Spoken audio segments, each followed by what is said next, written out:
श्री जगन्नाथ रथयात्रा उत्सव मोठ्या उत्साहात पार पडलाय। अध्यक्ष डॉक्टर महंत श्री भक्ती चरणदास गुरु हरदेवदासजी महाराज यांचे शुभ आणि सत्य संकल्पनेतून श्री जगन्नाथपुरी रथयात्रा उत्सव समितीच्या वतीने भगवान श्री जगन्नाथ रथयात्रा सोहळा मोठ्या भक्तिभावात आणि उत्साहात साजरा करण्यात आलाय।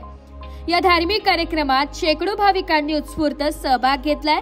रथयात्रा परिसरात भक्तिगीत, श्रीमंत सजावट आणि विविध धार्मिक कार्यक्रमांनी वातावरण पावन करण्यात आले। यावेळी आमदार राहुल ढिकले यांचा सर्व साधू संत आणि महंतांकडून विशेष सत्कार करण्यात आला। त्यांनी भगवान श्री जगन्नाथांचे दर्शन घेऊन रथाला पुष्पहार अर्पण करत आशीर्वाद घेतला। कार्यक्रमावेळी राष्ट्रवादीचे पदाधिकारी शशिकांत हिरवे यांनी संयोजनात मोलाची भूमिका बजावत सहकार्य दिले। तसेच पंचवटी पोलीस स्टेशनचे पोलीस निरीक्षक गजेंद्र पाटील तसेच अधिकारी व कर्मचारी यांनी उत्कृष्ट बंदोबस्त ठेवत कार्यक्रम शांततेत आणि आनंदात पार पाडण्यात मदत केली आहे। संपूर्ण परिसर भक्तिमय वातावरणाने भरून गेला होता।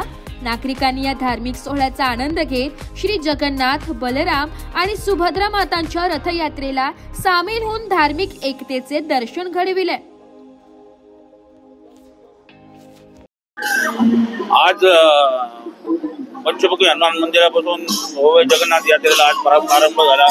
गेल्या 3 वर्षापासून जगन्नाथ यात्रेमध्ये मोठ्या संख्येने लोक सहभागी होत आहेत। नाशिक शहरामध्ये एक नवीन परंपरा सन्माननीय डॉक्टर भक्ती चरणदासजी महाराज यांच्या नेतृत्वाखाली या ठिकाणी ही यात्रा निघालेली आहे। या यात्रेमध्ये आम्ही जुन्या नसल्यातून राममुक्ती मित्र मंडळाचे साधारणतः 500 स्वयंसेवक कार्यकर्ते आम्ही या ठिकाणी सहभागी झालेलो आहे आणि यात्रा यापुढेही अजून जास्तीत जास्त कार्यकर्ते आम्ही घेऊन या पुढील वर्षी अजून जोमाने या रथयात्रेमध्ये सामील होऊ।